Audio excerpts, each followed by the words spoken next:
Everyone, so oil లేకుండా మనం చికెన్ని మొత్తం డీప్ ఫ్రై చేసినట్టు ఏ విధంగా చేసుకోవాలి అవెన్లో అనేది వీడియోలో డీటెయిల్గా ఎక్స్ప్లెయిన్ చేస్తా. సో మనం ఆయిల్లో ఫ్రై చేసుకుంటే ఎంత టేస్ట్ ఉంటుందో సో ఇందులో కూడా సేమ్ అదే టేస్ట్, బట్ ఆయిల్ మాత్రం యూజ్ చేయం. సో ఇక్కడ ఏంటంటే చికెన్ తీసుకొచ్చిన తర్వాత నేను టర్మరిక్ నెక్స్ట్ సాల్ట్ వేసి మంచిగా 3 times వాష్ చేసేసుకున్న తర్వాత నీళ్ళన్నీ 1 drop వాటర్ లేకుండా మంచిగా వంపేసుకోవాలి. నేను 1/2 kg చికెన్కి వచ్చేసి ఇక్కడ 4 tablespoons పెరుగు వేసేసిన. నెక్స్ట్ కారం, పసుపు, సాల్ట్, అల్లం వెల్లుల్లి పేస్ట్, మసాలా ఇవన్నీ వేసేసుకోవాలి. కారం మీ టేస్ట్కి తగినట్టు వేసేసుకోవాలి. సో నేను ఇక్కడ 1/2 kg చికెన్కి 2 tablespoon కారం వేసేసిన, 1 tablespoon salt, next 1/2 tablespoon turmeric, 1/2 tablespoon masala, 1 tablespoon అల్లం వెల్లుల్లి పేస్ట్ వేసేసి దీన్ని మినిమం 3 to 4 minutes మంచిగా మిక్స్ చేసేసుకోవాలి. మనం ఎంత మిక్స్ చేసుకుంటే అంత బాగుంటుంది పీస్. నేను ఒక 3 to 4 minutes మంచిగా మొత్తం మిక్స్ చేసేసుకొని 1 overnight, వీలైతే 1 overnight దీన్ని మ్యాగ్నేట్ చేసుకోవాలి. లేదు అంటే ఒక 2 to 3 hours అట్లా మన టైంని బట్టి. సో నేనైతే 1 hour ఫ్రిడ్జ్లో స్టోర్ చేసేసుకున్నా. దీనివల్ల పీస్ అనేది చాలా మెత్తగా అయ్యి మనకు టేస్ట్ బాగుంటుంది అన్నట్టు. సో ఇట్లా మొత్తం కలుపుకొని పెట్టుకున్న తర్వాత ఫ్రిడ్జ్లో పెట్టేసిన. సో మనం ఈ చికెన్ కాకుండా చిన్న లెగ్ పీసెస్ అయినా నెక్స్ట్ పన్నీర్ గానా ఏవైనా ఈజీగా గ్రిల్ చేసేసుకోవచ్చు. ఏంటంటే వితౌట్ ఆయిల్.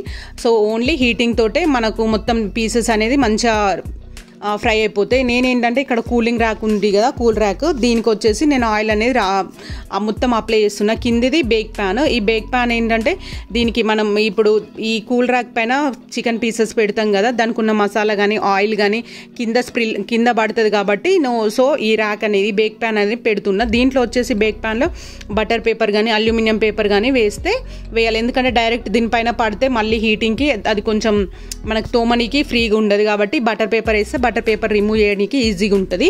సో మనం ఫస్ట్ ఏంటంటే ఈ ప్రాసెస్కి ఒక 10 minutes ముందు ఈ ఫ్రీ హీట్ చేసుకోవాలి. ఫ్రీ హీట్ వల్ల మనకి రాడ్స్ అనేది మంచిగా హీట్ అయిపోతాయి. ఇక్కడ టెంపరేచర్ నాబ్లో టెంపరేచర్ వచ్చేసి నేను 180 degrees centigrade. నెక్స్ట్ ఫంక్షనల్ నాబ్లో 2 రాడ్స్ ఇక్కడ సింబల్స్ కనిపిస్తాయి, పైన ఒక లైన్ కింద ఒక లైన్, ఆ 2 రాడ్స్ ఆన్ సో చూపిస్తున్నాయి కదా, పైన ఒక రాడ్ కింద ఒక రాడ్. సో అది ఆన్ చేసుకొని పెట్టుకోవాలి. నెక్స్ట్ ఇక్కడ టైమర్లో వచ్చేసి మనం 10 to 15 minutes టైమర్ ఆన్ చేసి పెట్టుకోవాలి. సో పైన కింద రాడ్స్ హీట్ అవ్వడం వల్ల మనకు చికెన్ అనేది మంచిగా ఫ్రై అయిపోతుంది, పైన కింద మంచిగా ఫ్రై అయిపోతుంది. సో ఇక్కడ టైం వచ్చేసి 10 to 15 minutes ఎనఫ్. 2 రాడ్స్ అనేది హీటింగ్ ఆన్ చేయాలి ఖచ్చితంగా.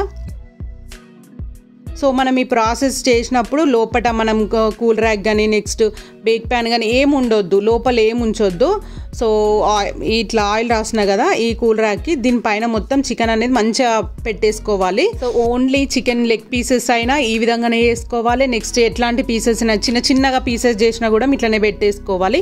సో పెద్ద పీసెస్ కాబట్టి కొంచెం టైం ఎక్కువ పడుతుంది. చిన్న పీసెస్గా మనం కట్ చేసుకొని పెట్టుకున్నా కూడా సో కొంచెం టైం అనేది తక్కువ పడుతుంది. ఏంటంటే పన్నీర్ కానీ చికెన్ లెగ్ పీసెస్ కానీ మొత్తం చికెన్ కంప్లీట్గా చికెన్ కోడి అయినా కూడా మొత్తం గ్రిల్ చేసేసుకోవచ్చు. సో ఇక్కడ ఏంటంటే నేను ఫ్రీ హీట్ చేసేసిన కదా, అది ఆఫ్ చేసేయాలి. అవన్నీ ఆఫ్ చేసేసిన తర్వాత ఈ బేక్ ప్యాన్ పెట్టేసిన తర్వాత పైన మనం కూల్ ర్యాక్ పెట్టేసుకోవాలి.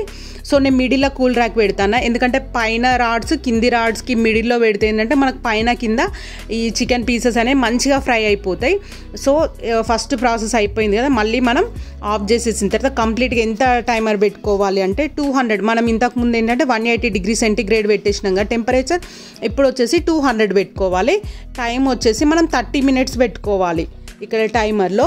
సో ఈ 30 minutes టైం అయిపోయిన తర్వాత ఏంటంటే మనం ఇప్పుడు ప్లేట్ ఇటు సైడ్ ఉంది కదా, మన సైడ్ ఉంది కదా, మళ్ళీ దాన్ని టర్న్ చేసి అటు సైడ్ పెట్టుకోవాలి. ఎందుకంటే ఇట్లా టర్న్ చేయడం వల్ల పీసెస్ అనేది మంచిగా ఫ్రై అయిపోతాయి, ముందుకు వెనకాల. సో అట్లా మొత్తం మంచిగా ఫ్రై అయిపోతాయి.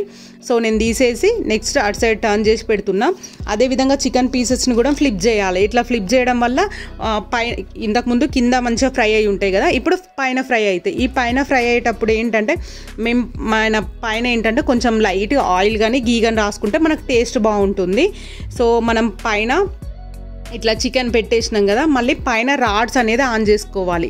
సో టైం అనేది 30 minutes కదా, మళ్ళీ ఒక 20 minutes టైం పెట్టుకుని ఆ 30 minutes అయిపోయిన తర్వాత మళ్ళీ ఒక 20 minutes టైం ఆన్ చేసేసుకొని పైన రాడ్స్ ఆన్ చేయాలి. ఓన్లీ పైన రాడ్స్ మాత్రం. ఇక్కడ మనకు సింబల్ కనిపిస్తుంది ఓన్లీ పైన రాడ్స్ కింద రాడ్స్ అనేది మనకు కనిపిస్తుంది కాబట్టి పైన రాడ్స్ అనేది ఆన్ చేసుకొని పెట్టుకోవాలి. సో ఈ మొత్తం టైం ఈ చికెన్ మొత్తం గ్రిల్ కానీకి టైం వచ్చేసి మినిమం 60 minutes పడుతుంది. ఎందుకంటే ఇవి చికెన్ లెగ్ పీసెస్ మళ్ళీ పెద్ద పెద్ద పీసెస్ కాబట్టి. ఒకవేళ చిన్న చిన్న పీసెస్ అయితే 40 minutes సరిపోతుంది, 30 minutes కూడా ఎనఫ్. అదే మనకు పన్నీర్ వీటికైతే 10 minutes అవి ఎనఫ్, సో సరిపోతుంది. ఇదేంటంటే చికెన్ కాబట్టి మనకు లోపటి వరకు మంచిగా బాయిల్ కావాలి, ఫ్రై కావాలి, మళ్ళీ పిల్లలు తింటారు. సో లోపట అంతా పచ్చి పచ్చిగా ఉంటే తినబుద్ధి కాదు. సో అందుకోసమే మనకు కంప్లీట్గా ఒక 60 minutes టైం అయితే పడుతుంది. సో అయిపోయిందండి, మొత్తం 50 minutesలో టైంలో అయిపోయింది. సో నేను ఏంటంటే ఒకసారి మీకు తీసి చూపిస్తున్నా ఇక్కడ. సో మంచిగా ఫ్రై అయితే అయిపోయింది. కింద మనకు బేక్ ప్యాన్ చూసిరా, మొత్తం బటర్ పేపర్ మొత్తం దానిపైన ఉన్నది మొత్తం బటర్ పేపర్ మీద పడిపోయింది. సో ఇట్లా మనం పన్నీర్ కానీ చికెన్ లెగ్ పీస్ కానీ ఎవైనా ఈజీగా చేసేసుకోవచ్చు వితౌట్ ఆయిల్. నాకైతే టేస్ట్ అయితే సూపర్ ఎమ్మీ అండి. సో ఏంటంటే మనం ఆయిల్లో డిప్ చేసినవి కూడా అంత టేస్టీగా ఉండేవి. సో నాకైతే బాగా నచ్చింది. ఈ వీడియో నచ్చితే తప్పకుండా లైక్ చేయండి. నేను సో ఈ అవన్నీ ఎక్స్ప్లెయిన్ చేసింది కూడా మీకు అర్థమైతే మాత్రం కింద కామెంట్ సెక్షన్లో చెప్పండి, అర్థం కాకపోయినా చెప్పండి. Thank you for watching.